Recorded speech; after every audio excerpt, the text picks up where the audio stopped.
अस्सलाम वालेकुम। मैं हूं आपका होस्ट डॉक्टर उस्मान भट्टी। ओएमआई हॉस्पिटल और एक्सप्रेस पॉडकास्ट के इश्तराक से आज के इस पॉडकास्ट में हम बात करेंगे चाइल्ड हेल्थ के बारे में। डेवलपिंग कंट्रीज़ की अगर बात की जाए तो उनकी आबादी का 45% जो है या तो पीडियाट्रिक पॉपुलेशन है या यंग एडल्ट पॉपुलेशन है, और इसी पॉपुलेशन की वेलबींग ही डिफ़ाइन करती है कि उस कौम का मुस्तकबिल कैसा होगा। आज के पॉडकास्ट में हम बात करेंगे कि कौन-कौन सी पीडियाट्रिक स्पेशलिटीज़ यानी कि चाइल्ड हेल्थ की स्पेशलिटीज़ अवेलेबल हैं, क्या-क्या सर्जिकल ऑप्शंस हैं। इन तमाम टॉपिक्स पे डिटेल से बात करने के लिए आज हमें जॉइन किया है प्रोफेसर डॉक्टर शब्बीर हुसैन ने। Professor doctor Shabbir Hussain, he is a senior pediatric surgeon and head of pediatric department at OMI hospital. अस्सलाम वालेकुम डॉक्टर शब्बीर। अस्सलाम वालेकुम Usman. I think I am thankful कि ओएमआई हॉस्पिटल ने और एक्सप्रेस चैनल ने ये चांस दिया कि हम आज बैठ के पीडियाट्रिक्स रिलेटेड इश्यूज़ जो हैं उस पर बात कर सकें। जैसे आपने कहा कि किसी भी नेशन का फ्यूचर जो है बच्चों पे डिपेंड करता है। राइट। अगर उन बच्चों की सही नशोनुमा, सही देखभाल हो तो डेफिनेटली उस नेशन का फ्यूचर ब्राइट होगा। So I am grateful for that. So doctor Shabbir, क्योंकि मैं ख़ुद भी एक फ़ादर हूँ और आज का जो टॉपिक है child health, it's very special and it's close to my heart. और आप बेहतर समझते हैं कि जब भी चाइल्ड हेल्थ पे बात की जाए तो बहुत सारे सेंटिमेंट्स, बहुत सारे इमोशंस जो हैं इसके साथ अटैच होते हैं। सो प्रोग्राम के आगाज़ में मैं आपसे सवाल करूँगा कि जिस तरह एक एडल्ट मेडिसिन है उसमें मुख्तलिफ स्पेशलिस्ट मौजूद होते हैं कि अगर किसी को डायबिटीज़ है, शुगर है, तो वो एंडोक्राइनोलॉजिस्ट को दिखाए, किसी को हार्ट डिजीज़ है तो कार्डियोलॉजिस्ट के पास जाता है। जबकि हम बच्चों के मामले में देखते हैं कि एक जनरल पीडियाट्रिशियन ही तमाम तर बीमारियों का इलाज कर रहा होता है। इसके बारे में आपकी क्या राय है? डॉक्टर उस्मान, ये बहुत ही वैलिड क्वेश्चन है। और अगर देखा जाए तो जनरली हम लोग की एडवाइस यही होती है कि एक बच्चे का फ्रॉम बर्थ टिल एडोलेसेंट एक पीडियाट्रिशियन मौजूद हो, राइट। जो उसकी ग्रोथ, डेवलपमेंट, न्यूट्रिशन, वैक्सीनेशन और सारे प्रिवेंटेबल डिजीज़ेस को लुक आफ्टर करे। राइट। लेकिन जो science and particularly medical science का जिस तरह से रैपिडली ग्रोथ हो रही है, किसी भी एक इंडिविजुअल के लिए सारे एरियाज़ को कवर करना मुमकिन नहीं होता है। तो मिडल ऑफ द सेंचुरी में जिस तरह से एडल्ट्स पॉपुलेशन में सब डिवीज़न आई कि जैसे जैसे मेडिकल नॉलेज बढ़ती गई, जो नीड फॉर स्पेशलिस्ट अराइज होती गई, तो जिस तरह से एडल्ट्स में डिफरेंट स्पेशलिटीज़ मौजूद हैं, पीडियाट्रिक्स में भी डिफरेंट स्पेशलिटीज़ मौजूद हैं। और जिस तरह से एक एडल्ट जनरल फिजिशियन अपनी लिमिट्स को रिकग्नाइज़ करता है और जब चीज़ें उस लिमिट से आगे बढ़ जाती हैं तो वो स्पेशलिस्ट को रेफ़र करता है। यही सूरत हाल पीडियाट्रिक्स में भी है कि अब मैं आपको अगर एक सिंपल कॉमन एग्जांपल दूं, जैसे आजकल डेंगू फीवर का हमने सबने सुना हुआ है, ठीक है, काफ़ी प्रेवलेंट है, इवन एपिडेमिक की हद तक। जो हमारे जनरली कंडीशन है, जो socio economic and environmental condition, तो डेंगू जैसे काफ़ी कॉमन है। अब ज़्यादातर बच्चे जो डेंगू का शिकार होते हैं वो मामूली बुखार, एक्स एंड पेन्स के बाद ठीक हो जाते हैं और इनको सिंपल पेन किलर्स वगैरह की ज़रूरत पड़ती है। कुछ बच्चों में जहाँ पे बीमारी की नौयत ज़्यादा शदीद होती है, हो सकता है शॉर्ट लिव एडमिशन की भी ज़रूरत हो, जो कि जनरल पीडियाट्रिशियन देख रहा होता है। ठीक। लेकिन एक सिग्निफिकेंट नंबर ऑफ बच्चों में इसी बीमारी में पेचीदगियाँ डेवलप होती हैं, और ये पेचीदगियाँ लंग्स को भी इन्वॉल्व कर सकती हैं, हार्ट को भी इन्वॉल्व कर सकती हैं, ब्रेन को भी इन्वॉल्व कर सकती हैं, किडनीज़ भी डैमेज कर सकती हैं। यहाँ पे रोल आता है स्पेशलिस्ट का, रेफरल का, ठीक है, कि जब से फॉर इंस्टेंट यही डेंगू फीवर में अगर पेचीदगी डेवलप हो रही है रिलेटेड टू ब्लड, तो एक हीमेटोलॉजिस्ट को, जो कि पीडियाट्रिक में स्पेशलिस्ट पीडियाट्रिक हीमेटोलॉजिस्ट मौजूद होते हैं, अपने जो बच्चों के खून का डॉक्टर, जो बच्चे की फिजियोलॉजी को बेहतर समझता है और बच्चे की नीड्स को बेहतर समझता है। इसी तरह से बाज़ दफ़ा से इन बच्चों के लंग्स काफ़ी बुरी तरह से मुतासर होते हैं, रेस्पिरेटरी डिफ़िकल्टीज होती हैं। यहाँ पे रोल आ जाता है इंटेंसिव केयर का, इंटेंसिविस्ट का। ये वो लोग होते हैं जो बच्चों के पल्मोनरी सिस्टम्स को ज़्यादा बेहतर तरीके से मैनेज कर सकते हैं। इसी तरह से बाज़ दफ़ा either in related to dengue या उसकी वजह से जो क़ुव्वत मुदाफ़ियत कम होती है, आपका ब्रेन इन्वॉल्वमेंट आती है, जहाँ पे हम पास न्यूरोलॉजिस्ट का रोल आ जाता है। सिमिलरली बाज़ दफ़ा इन बच्चों में जो कार्डियक फंक्शन मुतासर होता है, जहाँ पे कार्डियोलॉजिस्ट का रोल आ जाता है।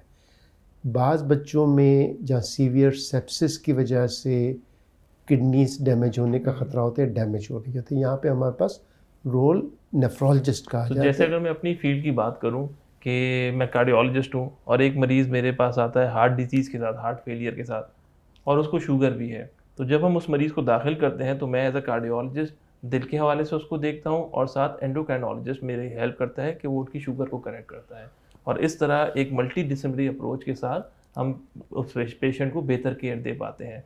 तो क्या पीडियाट्रिक्स में भी ऐसा ही है, बच्चों की बीमारियों में भी ऐसा ही होता है? बिल्कुल उसी तरह से होता है कि मेजॉरिटी ऑफ द बच्चे लकीली उनका वन सिस्टम इन्वॉल्वमेंट होती है, जो भी डिज़ीज़ से एक सिस्टम मुतासर होता है। लेकिन अनफॉर्चुनेटली कुछ बच्चे ऐसे होते हैं जहाँ पे मल्टीपल सिस्टम्स इन्वॉल्व होते हैं। वहाँ पे लिएज़ॉन बिटवीन डिफरेंट स्पेशलिस्ट का जो अपना एक इनपुट दे ताकि बच्चे के बेहतर केयर हो सके और बेहतर आउटकम हो सके, तो ये बहुत इम्पॉर्टेंट है। कोई भी अच्छा पीडियाट्रिक यूनिट में वो एक सिंपल जनरल पीडियाट्रिशियन पे रिलाई नहीं करता है। आइडियली एक अच्छे पीडियाट्रिक यूनिट में सब स्पेशलिस्ट मौजूद होने चाहिए under one roof as a group. They have understanding, they have a good liaison between them, ताकि उस बच्चों को अच्छी तरह से उसका केयर किया जा यानी सके। कि बच्चों का अपना ही गुर्दे का माहिर, अपना ही दिल का माहिर, अपना ही गैस्ट्रोएंटरोलॉजिस्ट होना चाहिए। Good good. अच्छा, हमने देखा है कि बच्चे की पैदाइश के बाद तो बहुत सारी बात होती है उसकी हेल्थ को लेके, उसकी बीमारी को डायग्नोज करने के लिए, लेकिन मैंने देखा है बहुत कम लोग बात करते हैं अनबॉर्न बेबीज़ के बारे में, यानी कि वो बच्चे जो भी माँ के पेट में हैं, कि उनको कैसे इवैल्यूएट किया जाए, इसके बारे में आपकी क्या राय है? आई थिंक इसको मैं थोड़ा सा और एक्सपेंड करूँगा ओके। कि जो मॉडर्न पीडियाट्रिक्स है वो बच्चे के बर्थ से बहुत पहले शुरू हो जाती है। राइट। ठीक है, even few people will say कि इवन कंसेप्शन से पहले वो शुरू हो जाती है। लेकिन अगर हम देखें कि अगर कोई बेबी कंसीव हुआ है, then right from the beginning जो रोल आ जाता है पीडियाट्रिशियन का। यूजुअली मेजॉरिटी अच्छे ऑब्स्टेट्रिक यूनिट्स में एक फीटल एवेल्युएशन के लिए एग्जामिनेशन होता है अराउंड 18 to 20 वीक्स में, जो कि बेसिकली होता है foetal anomaly scan. Okay. So doctor Shabir, हमने देखा है कि बच्चे की पैदाइश के बाद बहुत बात होती है उसकी हेल्थ के रिलेटेड, अगर कोई बीमारी है तो उसकी तशखीस से रिलेटेड, लेकिन बहुत कम बात की जाती है एंटीनेटल या न्यू बॉर्न बेबीज़ के बारे में, अनबॉर्न बेबीज़ के बारे में, यानी कि हमल के दौरान कोई बेबी में प्रॉब्लम है तो इसको कैसे इवैल्यूएट किया जाए, इसके बारे में आपकी क्या राय है? हाँ, अपना डॉक्टर उस्मान आपने बिल्कुल दुरुस्त फरमाया। और जो मॉडर्न पीडियाट्रिक्स है वो बच्चे के बर्थ से बहुत पहले शुरू हो जाती है। ठीक है, इवन बाज़ लोगों तो इस हद तक जाएंगे कि इवन कंसेप्शन से पहले भी कि प्री मैरिटल काउंसलिंग से शुरू हो जाती है। लेकिन आई थिंक उसको हम फिल वक्त डिस्कशन का पार्ट नहीं लेते हैं। हम बात करते हैं कि once the child is conceived. Okay. ठीक है, अब उसमें once the child is conceived, now you will be astonished to know कि तकरीबन 2 to 3% बच्चे जो पैदा होते हैं उसमें मेजर या माइनर बर्थ डिफेक्ट्स होते हैं। ज़्यादातर ये बर्थ डिफेक्ट मैनेजेबल होते हैं। ज़्यादातर इस बर्थ डिफेक्ट में सिवाय इसके कि हमें पता होता है कि ये इशू है, इसके किसी ट्रीटमेंट की ज़रूरत नहीं होती। तो ये क्या हम तशख़ीस कर सकते हैं पैदाइश से पहले? जो मेजर बर्थ डिफेक्ट्स हैं, I think with improvement in ultrasonology, improvement in जो सीरोलॉजी और इम्प्रूवमेंट जो आ रही है हमारे और ब्लड टेस्ट वगैरह की, हम सब तो नहीं लेकिन काफ़ी बर्थ डिफेक्ट्स को हम बिफोर डिलीवरी पिक कर लेते हैं। जो मेजर बर्थ डिफेक्ट्स को हम बिफोर डिलीवरी पिक कर लेते हैं। उसके 2-3 हमें एडवांटेजेस होते हैं, हालांकि डिसएडवांटेज भी होता है कि कभी कभी कहा जाता है ignorance is the greatest blessing, कि बच्चा पैदा होगा तब अल्लाह न करे कोई प्रॉब्लम है, कम से कम उस हद तक उस वक्त तक तो आपको न पता हो तो शायद ज़्यादा पता हो।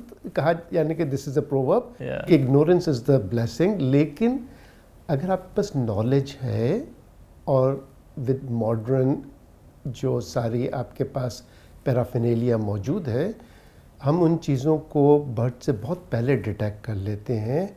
तो अगर हम डिटेक्ट कर लेते हैं तो हम प्रेगनेंसी को बेहतर मैनेज कर सकते हैं, डिलीवरी को बेहतर मैनेज कर सकते हैं और बच्चे के पैदाइश के बाद उसको बेहतर तरीके से लुक आफ्टर कर सकते हैं ताकि हम ऑप्टिमम रिजल्ट्स दें। तो इसके लिए कोई स्पेशल स्कैन्स वगैरह की ज़रूरत पड़ती है? आई थिंक हर जगह पे जो obstetric unit around between 18 to 22 weeks में एक बर्थ डिफेक्ट के लिए स्क्रीनिंग करता है। Okay. यहाँ पे जो बात मैं कह रहा हूँ ये स्लाइटली विद कॉशन में कहूँगा।